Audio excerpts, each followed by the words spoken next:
Welcome to Innovate Social, where we inspire leaders to pursue social change. My name is Johanna Juanco, Global Shapers Manila Hub's passionate advocate of inclusive progress, and your host for today. Founded by the World Economic Forum, the Global Shapers community has over 8,000 members in 160 countries, where people under the age of 30 work together to address local, regional, and global issues. To kick off 2021, we're looking to fight the blues with food. Research has shown that a diet has a significant impact on one's emotional well being and productivity. Today, we have a certified functional medicine physician and a serial co founder of nutrition and lifestyle education based organizations such as Whole Health and Nutri Engineering. I would like to introduce Dr. Raymond Escalona. Thanks, Joe. Good morning. Thanks for having me. Morning! Hello, Global Thanks for Shapers. joining Hey, us. hey. All right. So, before we dive in deeper on today's topic of food and mood and how we can fight the 2020 blues, we want to learn a little bit more about you. So, a lot of the youth nowadays don't really know what they want to do or what they're passionate about. And so, we were wondering, how did you know that nutrition and health was something that you wanted to do? Okay. That's a fairly circuitous question. I went to med school here in the Philippines. I went to pre-med in Ateneo School of Medicine. Went to pre-med and med proper. Then I graduated. Sad to say, no. And when I was about to graduate med school, I think it was in my second and third year, my grandfather got sick. And while he was sick, he got sick of a stroke and heart attack, and we had to take care of him for 18 months in the hospital. So we were back and forth in the hospital. And my perspective at the time was, well, medical care can take care of patients like that, right? But then, lo and behold, in the 18 months that we had been going back and forth in the hospital, we had spent 18 million pesos. It was about a million pesos per month, a little bit more than that. It was so expensive to bring him back and forth when we had emergencies that we had to buy our own ambulance. We had to buy our own staff and everything. So he was on a ventilator at home. Then he was a little bit, if you know the term, parang vegetable post-stroke patients. He Oh, couldn't yeah. speak and couldn't do anything. So that was an eye opener, because then I realized that there are dead ends to medicine. That there are stuff that acute care, emergency medicine can be very good at, but in the chronic care setting, there's no chance. Like, there's no chance of recovery. And so that prompted me to try to look for practices that would try to rehabilitate and rejuvenate and recover people from those types of illnesses. Then I came to this perspective upon graduating that, at the end of the day, if my parents and family were going to get heart disease and stroke and whatnot, because it's in our genes, I should be in that line of work. So I was gonna train as an internal cardiologist, internist cardiologist, and I was gonna do training for, if you're familiar with those doctors that put stents in hearts, so that's an interventional cardiologist. That was my path. And right before I was gonna apply for residency in the States, I was gonna take the exam and all that. I had paid for the exam. I forgot how much. It was like $1,800 or something, or $2,000. I come across an article that said that in Harvard, there's a doctor there, Dr. Dean Ornish, who had been reversing heart disease with food and lifestyle for the past 20 years. And so I got the Wow. papers, legit medical papers published in PubMed. And I showed them to my professors, and I said, why don't we know this? Cardiologists one. I said, we're not trained in that. We don't know that. All we know is giving medications. I was like, whoa, what? But this has been around for 20 years. And so they said, well, we just don't know. And then I started to dive into that type of practice, the knowledge. There's no good nutrition school. Sad to say, no, in the country, nutrition is probably a third level practice. Nutritionists aren't even respected, I guess. Diba? They're calorie counting machines. Mm-mm. There's no concept of quality food, of quantity quality of food. There's no concept of the molecular impact of food when you eat it, which is, to be honest, most medicines are made from food, right? They're made from plant Right. compounds and all that. So then I start questioning, what the heck am I learning? so so then I went and applied for a master's degree in nutrition in the States. And I thankfully, with that time, my mentor, Dr. Oy Balburgues, he taught me about functional medicine. And then I went down the path. And then in the US, While taking my master's, I studied functional medicine with the help of my previous company, Life Science, and I became the third certified functional medicine practitioner in the country. It was about a 2.5 year journey. Then I realized that anything chronic can be treated with food and lifestyle nutrition. There's a foundation that you can do, but the knowledge of anything can be treated can be uh, very misconstrued, right? You can go to a village doctor or some person and say, yeah, you just take ampalaya for diabetes and it's gonna work. But it's not gonna work. There has to be so every person in this world has their own genetic subset, right? So Joe, you have your own, I have my own, and there's a specific nutrition intervention for your own subset at this point in time. And so in Mm. 10 years, that changes. In 5 years, that changes. So the best way Mm. to kind of go about it is to ask the question of personalized nutrition. What is the right nutrient profile for you at this moment? And it changes Mm. depending on the demands of your schedule, your time, etc., etc. If you're correcting something, if you're over something. And then that starts to create now, if you then have that insight for your own body, then you start to understand, well, if I take this, my genes express this way. And if I don't want to get that expression or that symptom, then I don't take it, right? But if I take this, my genes express the other way, and that improves my function, then I take that one. Then it starts to become a very nuanced, personalized practice. And Mm. I tell you, for any chronic disease out there, there is a nutritional intervention. Wow. So that's kind of the story. That's how the entire thing came about. Luckily enough, when I came back, I was supposed to stay in the States, but I got an offer here. Came back. In the 2.5 years since I've been back, we did a lot of nutrition education and functional medicine education. So in about 3 years' time, we had done about 380 lectures across Southeast Asia. Wow. I did about 90% of them, a little bit more than that. So we were flying Wow. from Vietnam, Malaysia, Indonesia, Singapore, Thailand. So I was in my 30s. I was 31, 32, 33. I'm 33 now. So it was probably from 29, 30, 31. um, and my thoughts are really for those out there looking for a subspecialty practice. Uh, Try to look around. I mean, data is so free, right? The internet has just created a lot of equities at the term. No, I think what's the term where everyone's equal? Like Like a free market. There's a yeah, pool of yeah, yeah. knowledge. It's not equity. Yeah, there's a term for it. Anyway, I, so was and so because of that, you can search and people have been uploading content. We have an oversaturation of online content. And speaking to a couple of marketing guys a month ago, digital marketing, they said, there's such super saturation. And so no matter how good some people's contents are, they're not going to be in the hands of people who need them. So there has to be some way to kind of sift through that. But maybe we can discuss that later. I hope that answers the question. yeah, that was great. Thanks so much. That was a Jump to the really next powerful one. way to start this off. Um, and we were wondering, you're a serial co-founder of so many different things. So which organization would you say is like your pride and joy? Oh, there's a couple of them. So before I flew to the States, I was working in the public health sector. I helped the Taguig City Jail, so we're working with their nutrition program for the inmates. We worked with the Capitolio, the church in Capitolio, so we were working with the seniors there. We got it was about a group of about 15 to 20 seniors who had no money. They were post-stroke patients.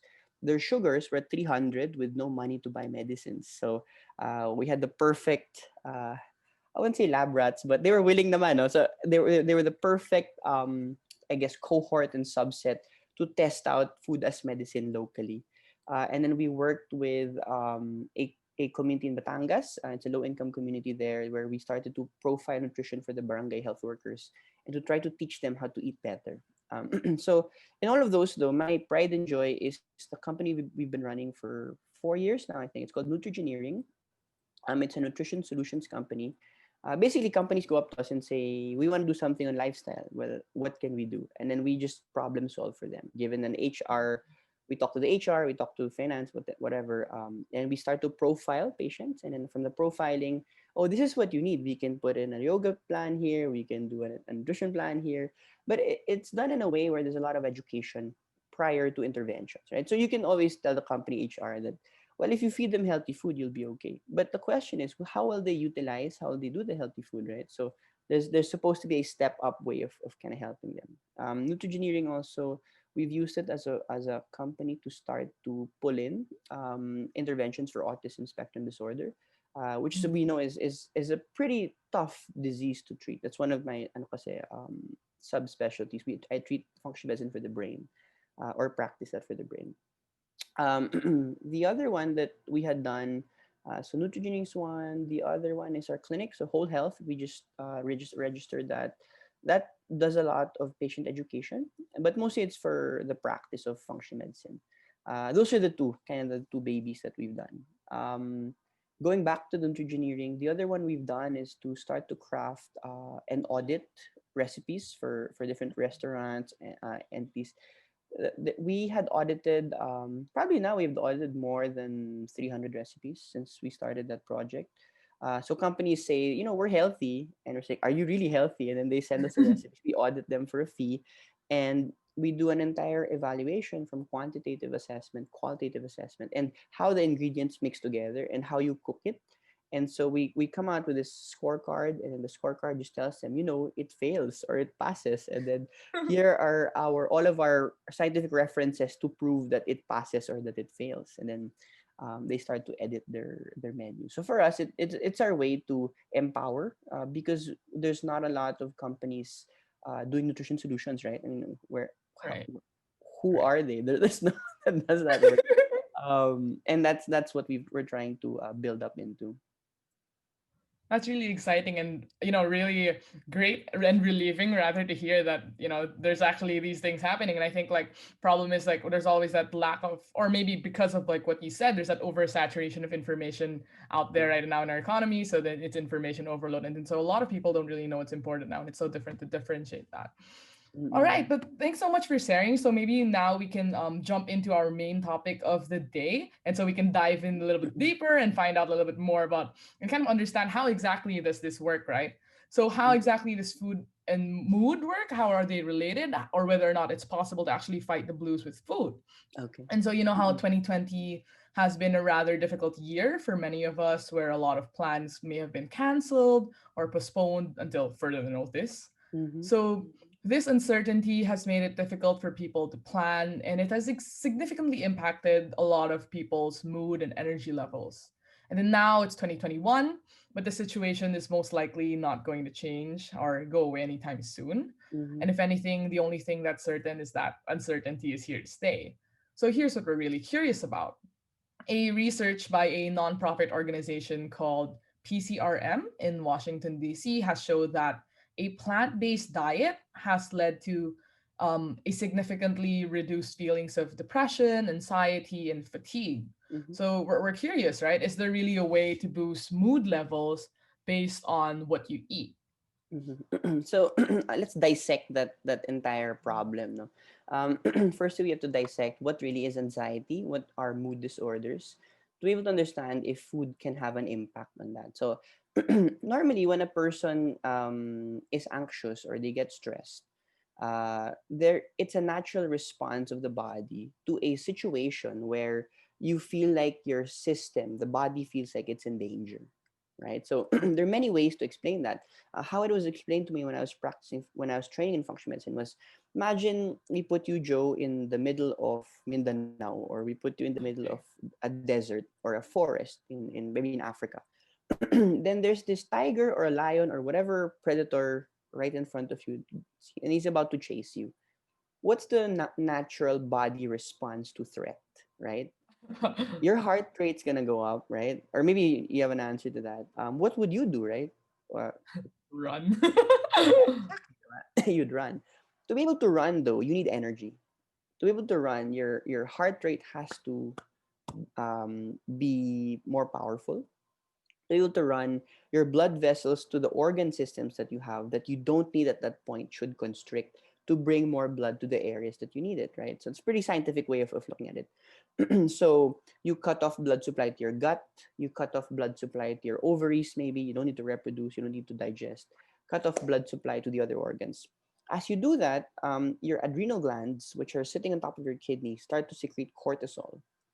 Cortisol, in layman's terms, has been termed the stress hormone, our stress hormone. So it starts picking up. Cortisol starts to activate the system, goes to the thyroid gland. Thyroid gland starts to release thyroid hormone, and thyroid gland is really like the engine of the body, and it starts to go into your muscles. It primes the cells inside your cell. I don't know if you're familiar with. Of course, you're familiar with this. Science class before we were taught the mitochondria, the powerhouse of the cell. Yeah. Thyroid gland comes into that mitochondria, into the genetic code of the mitochondria and the cell, powers the mitochondria. Mitochondria start churning out ATP, energy. Muscles get energized, then you start to run, right? That's a natural response to threat or anything where you feel like you're in trouble. And so anxiety and stress are really these intense feelings of being in danger. Mm, The issue comes in a natural setting, that's okay. You're going to survive for that one moment. The issue comes when it becomes prolonged, mm, right? Like the pandemic. So we were locked down for 3 weeks, the initial one, with no assurance of when it was going to end. right. That in itself is stress inducing because you don't know if you'll survive after the 3 weeks. Mm, And that starts to create minute cortisol spikes in the body. mm, As you start to have minute cortisol spikes, that starts to have an impact on the brain because the brain's going to get a fluctuation of energy. mm, During the times that you get nervous, brain energy comes up. During the times that you get over it, brain energy comes down. In research, though, we've seen that if any living organism, rats, humans, are subjected to chronic low level stress for a long period of time, a number of the natural hormone cycles start to get dysfunctional. You have your sex hormones becoming dysfunctional. That's why if you're stressed, you can't have sex. You're not in the kind of heat mode, right? Because you just want to right. survive it, right? Remember, if I don't know if you've ever undergone intense periods of stress. I have because I went to med school. I had a couple of that work we did a couple of years ago was pretty stressful. There's no notion whatsoever of wanting to do anything other than the work just to survive for that moment. And so hormones go out the window. um, you have mood going out the window because all you're thinking about is to survive. And you become cranky, you become very moody. Most especially, sleep goes out the window because the body Mm, doesn't feel like it needs to rest because it's in an emergency response state. Prolong that for 3 weeks, then you get sleep deprivation. Sleep deprivation then leads to poor cell recovery, and then you have poor resiliency after that period. Right? So mm. are you following? So then there's an Yeah, entire it's cascade beautiful. of these things happening. And then next thing you know, you don't really get the mood disturbances within the 3 week period. You might have a little bit, but you're really gonna get it a month or two after that intense stressful period, even a year after. Ooh.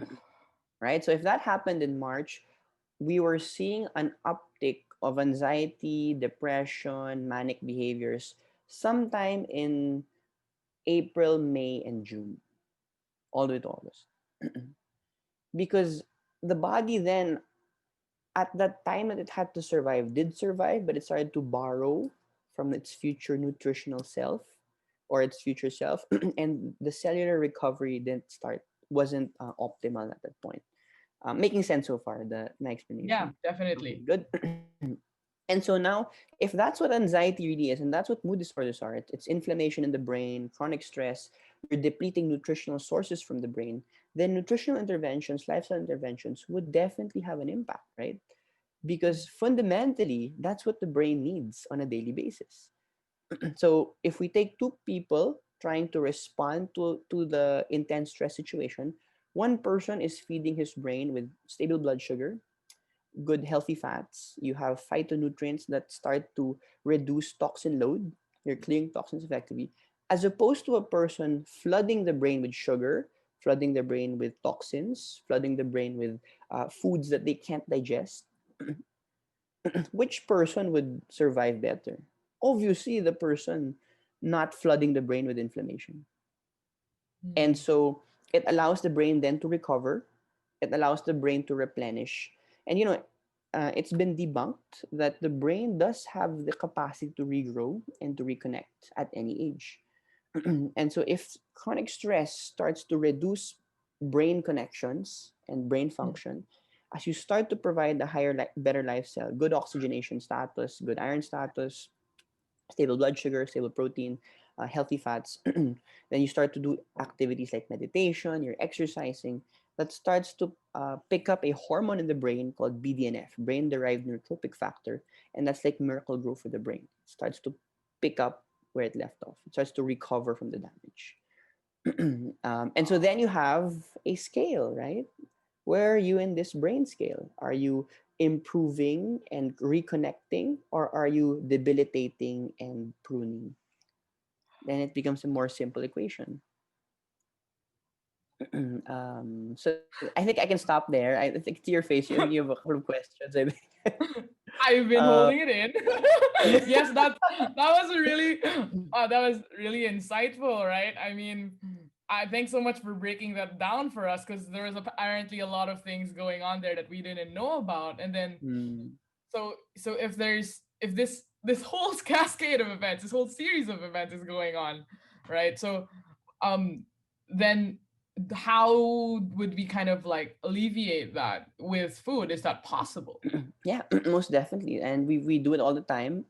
Take care of a number of different mood disorder patients. We use food as therapy, but primary to any therapy will always be the understanding that we are what we eat, Mhm. only as far as what we can digest, right? So if you eat food and you can't digest the food, you won't have any benefit from that food item.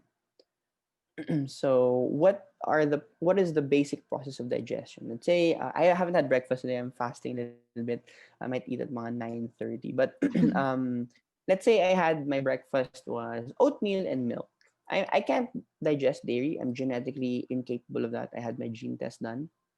If I take the milk, milk has a lot of nutrients, B2, riboflavin, like calcium, um, the nutrients in the milk I may be able to digest, but the lactose sugar I can't. And so the lactose sugar would then go to my tummy. Whatever enzymes I have, I don't have it to process it. It can't break down the lactose sugar.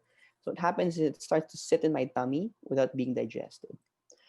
Have you Mm, ever left milk outside the fridge for a whole night or 2 days? not that I know Not of. yet. Yeah. But do you know what happens when you leave milk outside the fridge?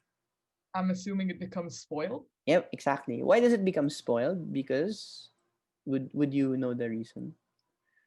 No, actually, do So enlighten me. bacteria bacteria start to consume the sugars in the food.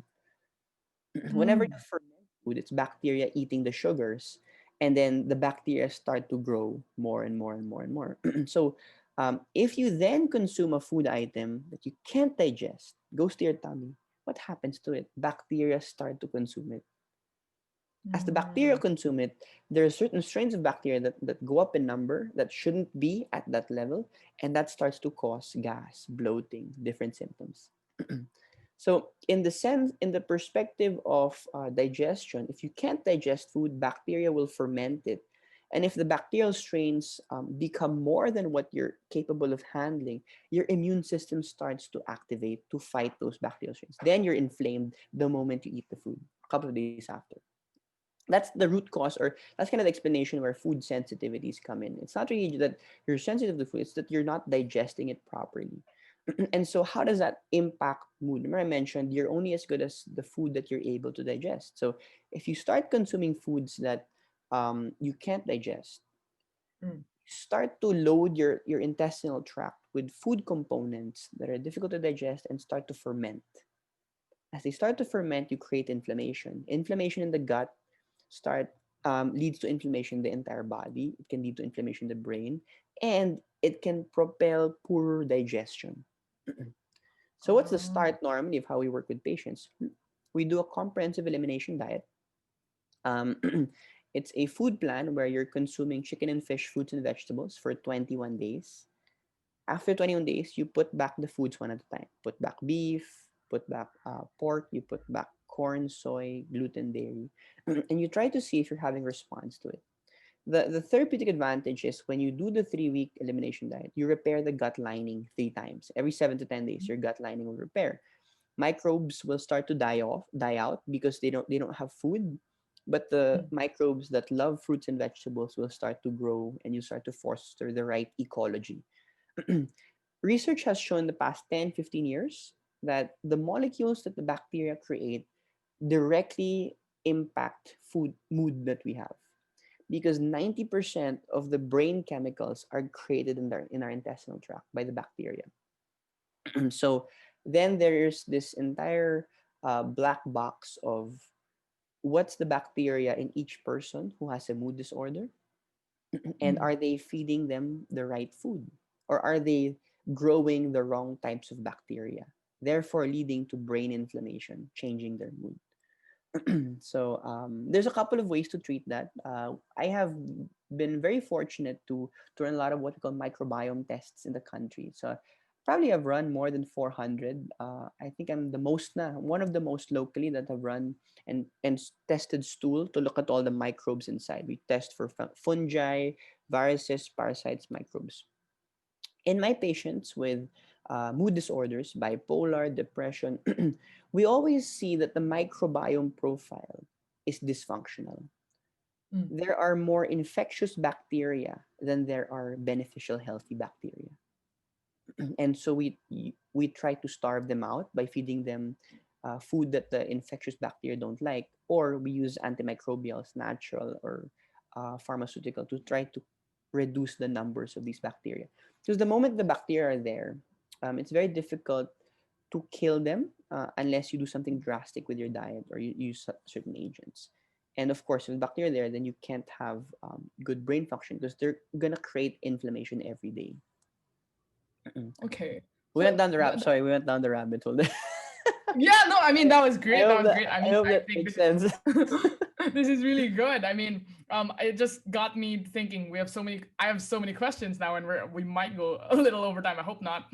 But so It's that okay. kind of what you kind of shared with us is that it doesn't necessarily mean that so you start off with a few meat, because we were thinking that we assumed, as people who are outside of this industry, we were thinking if a plant-based diet kind of means giving up on meat. Mm-hmm. And if that happens, one of the biggest challenges with adopting such a diet where you kind of go either vegetarian or vegan is that maybe, and if that's what you need to do to be healthy and to fix mood disorders and to kind of use food to change how you feel, right? Then a large percentage of people would be unwilling to give up meat Yeah. just so that they can improve their well-being. And so this is kind of like where we were thinking that alternative meat could come in, which is kind of becoming a thing nowadays, Mm-hmm. right? Because, for example, as of last year, the market value of meat substitutes are worth 4.3 billion US dollars, and it's forecasted to double in 2025. Mm-mm. And we're not even going to talk about insect-based meat or lab or clean meat, right? And we were thinking of plant-based meat, right? If you're familiar with Impossible Foods, Yep. Beyond Meat. And so we were wondering, right, is there what would be the extent of plant-based meat alternatives as a mood booster of mental well-being? Is there a correlation, or it's completely not related? Yeah. So I was lucky enough to I was still in school when the plant-based meats came out. So I studied in San Diego at Pasteur University. And when I was taking my master's, that had come out and we started to assess the heck out of it. What we found though was that I don't know if they changed the formulation, but at the time that they were using binders, and they were using soy-based products or protein-based products that were GMO containing. So Mm, in essence, what does GMO mean? It's genetically modified plant foods. They're designed genetically to withstand herbicides and fungicides. And so when you start to grow the soy, you start to grow corn, you start to grow wheat.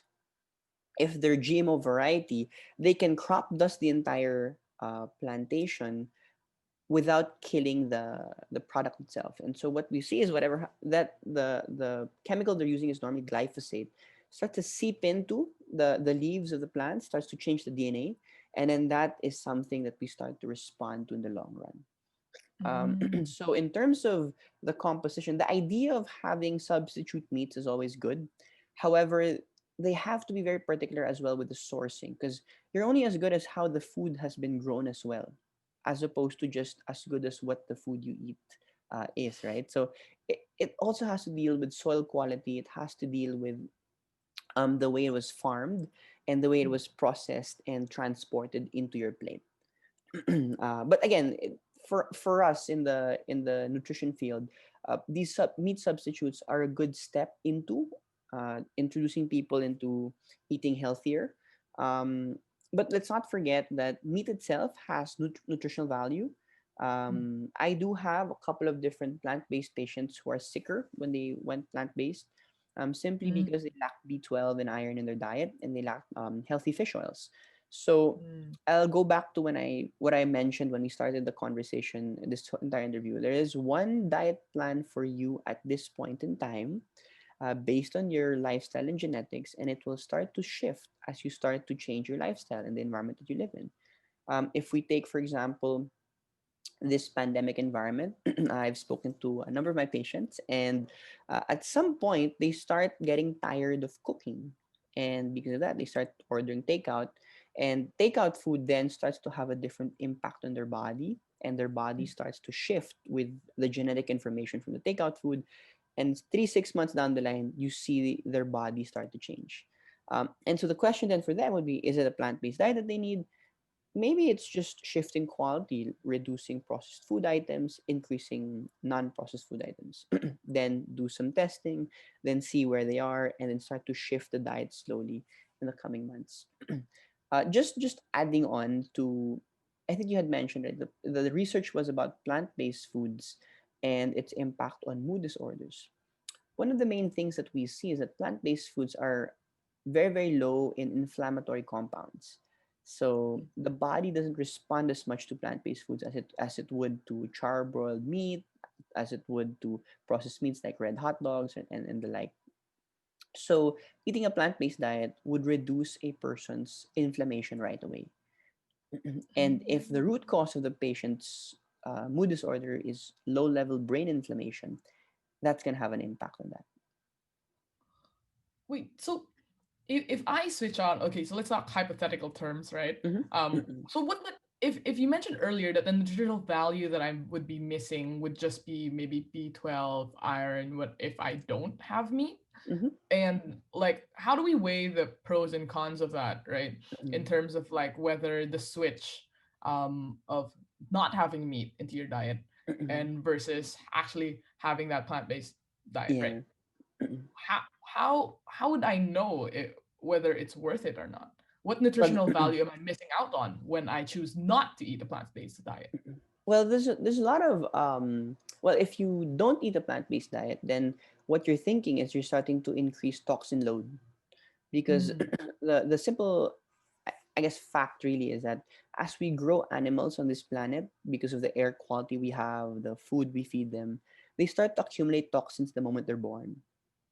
And toxins mm, are actually passed on from mother to child through the umbilical cord. So if a mother cow was fed hormones, antibiotics to be able to create milk, and mm, then they give birth to a baby cow that's a male baby cow that they're gonna not then use to make steaks, right? For lack of a mm, better example, then the toxins in the mom would naturally shift to the child, mm, because birthing is a detoxing process, goes to the fetus, to the child. And then as you grow that calf, you start to feed him different food, and they start to breathe the air that they live. They start to bioaccumulate toxins as well. And so if a calf is then, you eat a calf at 8 months or 12 months, you're then eating 8 months worth or 12 months worth of toxins. Making oh, sense? fun. Right? As opposed to a plant that you've planted and is harvested every 3 months or less than that, right? If it's like a low level vegetable or whatnot. So the plants don't stay alive in this world for a long period of time, because Mm, you harvest it, they stop bioaccumulating toxins. Plus, plants themselves have this ability to create natural compounds that fight toxin load. We mm, call them phytonutrients. They're the pigments of the fruits and vegetables. And so we're seeing in the research that the more rugged a terrain plants live, let's say you have a malunggay plant in the center of Metro Manila, and you have a malunggay plant in the center of a malunggay plantation in super nice Nueva Vizcaya or Nueva Ecija. The plant in Manila will have more phytochemicals because it's fighting the pollution to survive. as opposed to the Nueva Vizcaya Novaecia type of malunggay plant. And so that phytonutrient antioxidant value, then when we consume, starts to provide us with more nutritional value. And that's a simple reason why plant-based food has a lot more nutritional density and impact than animal-based food. But it doesn't take away the fact that animal-based food has more iron, it has more minerals, it has more protein status, I mean, per gram, Mhm. right?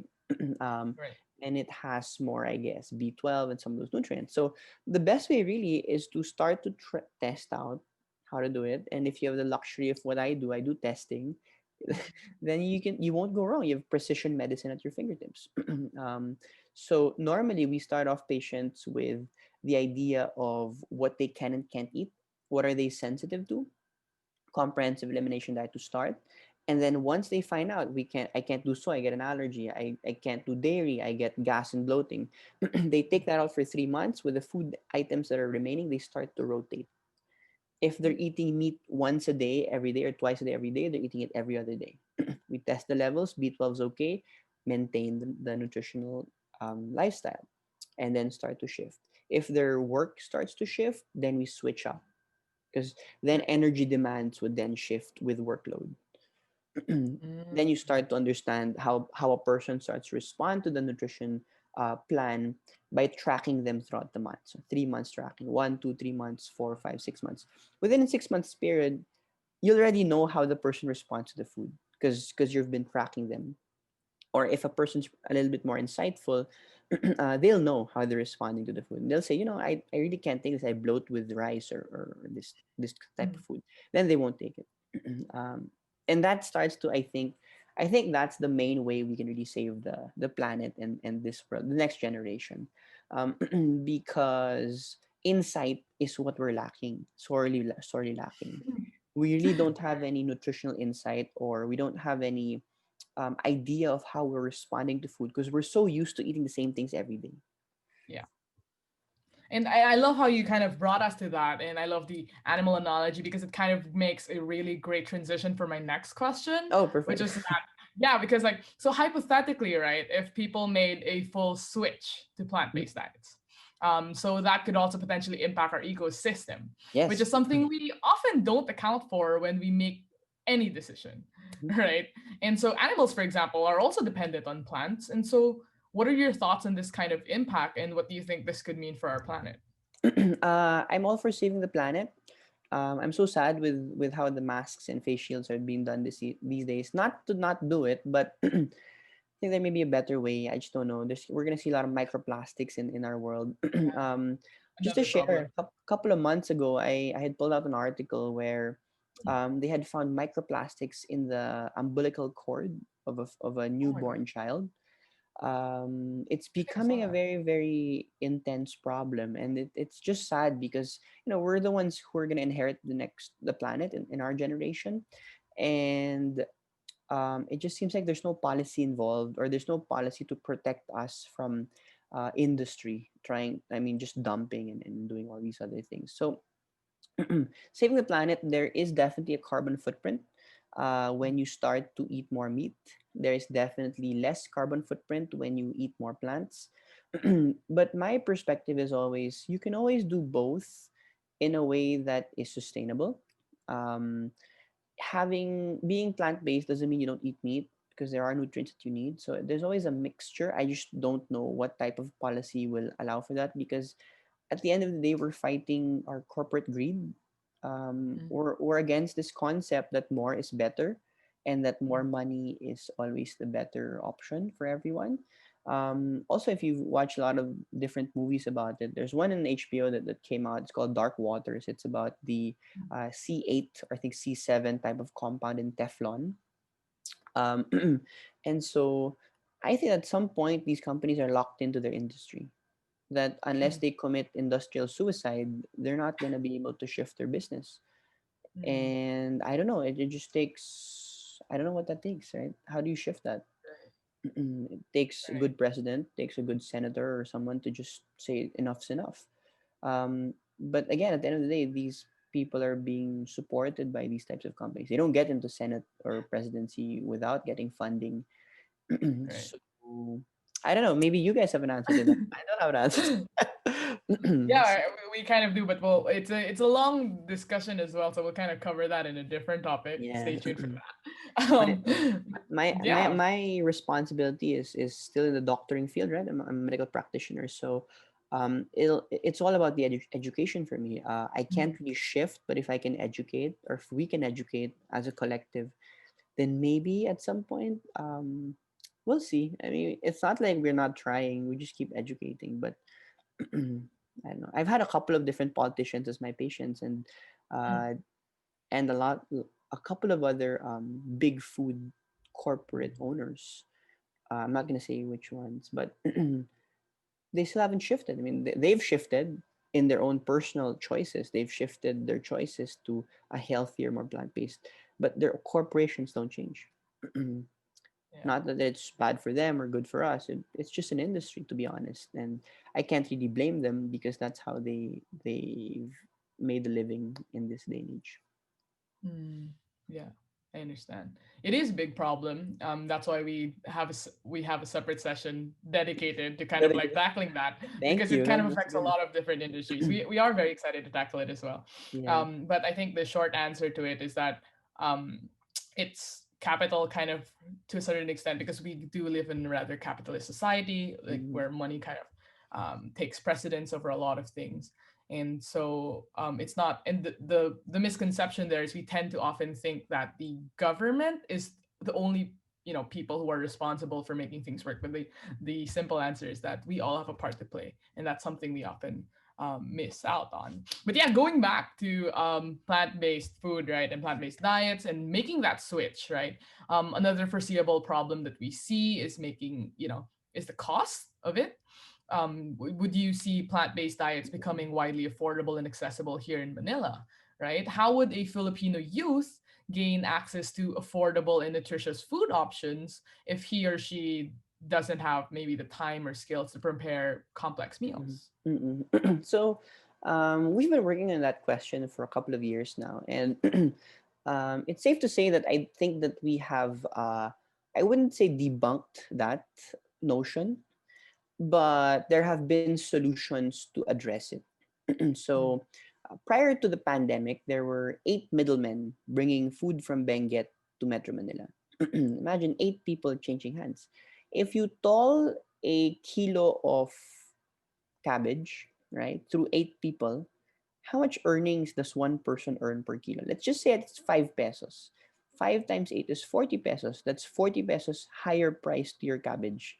Whereas in Benguet, they buy it for probably 30 pesos per kilo. You'll be buying it here for 70 pesos with a toll. Then you have grocery fee goes up to about 100, right? Oh, Because of the toll. So, um, thankfully, couple of different entities have started to do direct to consumer logistics.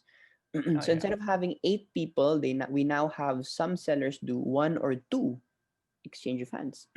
So the cost of veggies, if you go direct to these people, have reduced dramatically by 30 to 40%.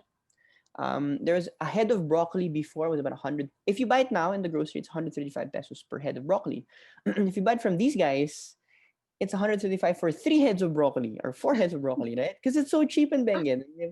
So I think that if you're creative, this problem is not a problem. It's actually an opportunity. Um, I've bought 4 to 5 kilos worth of veggies for 300 Mm. pesos. Wow. And how long do you cook that? That'll last you about 3 to 4 days. It's a lot of veggies, 4 kilos. So the cost problem is a logistical issue. It's not Mm. a because it's more expensive. It's a lot cheaper in the provinces, and we all know that.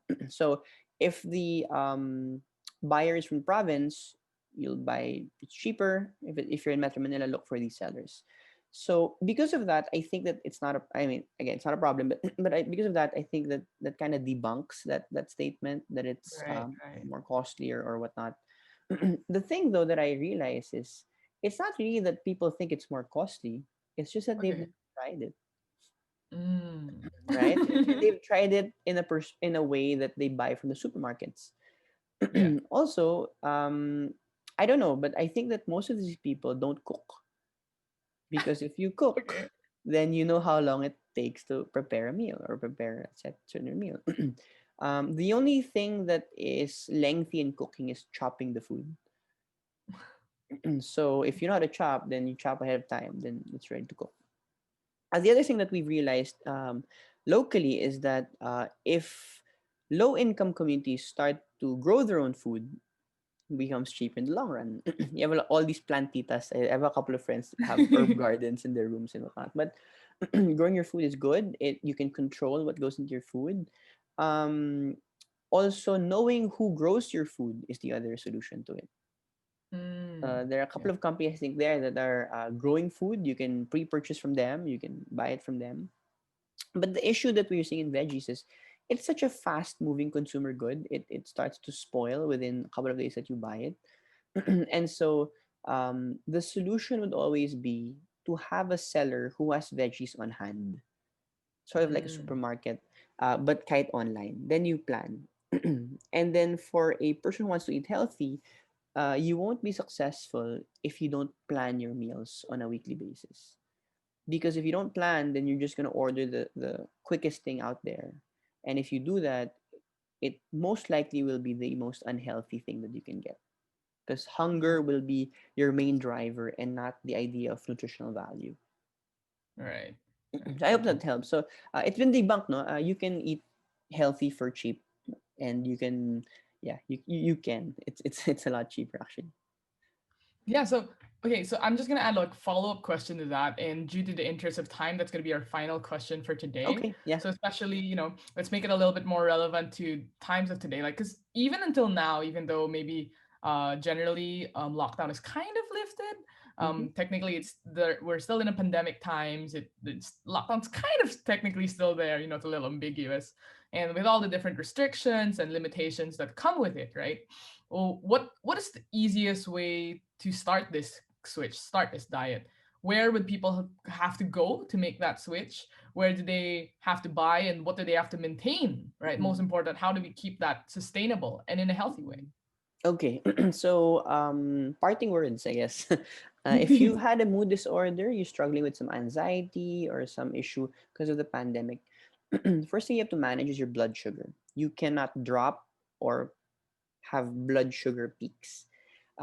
Means that what that means is if you eat sugary foods, you have to eat it with fiber and you have to eat it with protein so the blood sugar stabilizes. And if you skip meals, be ready for a mood change after skipping the meal, because when blood sugar drops, your mood goes away and you just want to get food and you get cranky and all that.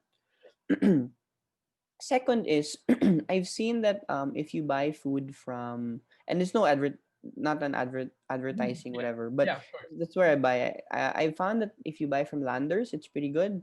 SNR is pretty good as well. In Metro Manila, they're a little bit cheaper. You can buy canned sardines, canned beans, and then you can buy fresh vegetative organic sections there that you can buy from. The other thing that I would suggest is try to look at the elimination diet. Look for it, try to see what it is, and then test it out. Try to not eat dairy, coffee, sugar, alcohol, or whatnot for 3 weeks. See how you feel. In many ways, it just resets your entire system. Um, the quick tips would also be change your oils. Please use extra virgin olive oil or coconut oil. um, all the vegetable oils are no good because they're all trans oils and they're processed. Any oil in a clear bottle isn't good because it starts to become rancid. Change your condiments. Please don't buy the ones with chemicals because there are real condiments out there that don't have chemicals. Lately, we've been using coconut sap, coconut aminos, coconut balsamic, and we used to think they're expensive. There are local supplies now from Quezon that supply this. It's not expensive at all, but 80 pesos I think for a bottle. As you switch those up, the next thing that you change would be the way that you're taking meat. So maybe if you're eating meat every day, canned meat for at that, switch it to non-canned corned beef or whatnot. Switch it, take away the processing items, nitrates, and all that, and start to have real food. Maybe once or twice a week, and then one day a week, maybe you can go plant based and call it like a plant based Friday or plant based Monday, and then see how you feel. see how you feel with that type of kind of nutrition plan, and then track the change, and then just keep working at it. If things Mm, are a little bit off, the things that I would suggest would be a blood test. mm. Check your iron panel and your CBC if you're anemic or low iron. Um, Check your homocysteine. If it's above 10, then you're B12 deficient. Take a B12 supplement. Super simple tips. I hope Nice, that helps nice. you. Yeah. Yeah, that does. I mean, like, so what I kind of got from that is that we kind of start off with it really starts from the home based on what you eat, what you cook for yourself. Yeah. And then if things go bad, that's the only time you go to the doctor. Yeah. Yeah. Yeah. All right. Correct. All right. Thanks so much, Dr. Raymond, and to everyone listening for tuning in. So today we kind of learned about the promise of a plant-based diet and its impact on one's emotional and mental well-being. And that, I think the thing that we was stressed out the most here is that everyone has their own diet that suits them best, and it's up to us to kind of help figure that out. And so if you're interested in staying updated with Dr. Raymond, feel free to follow them on Instagram at Rames_Escalona. So that's at RAYMS_Escalona. We also have a survey where you guys can choose what topic we should focus on next and send in your questions in advance. We both have an English version and a Filipino version of the survey found in our bio at Global Shapers Manila Hub on Facebook and Instagram. Don't forget to like, comment, subscribe wherever you're tuning in. Thank you so much, everyone, and we hope that you stay safe.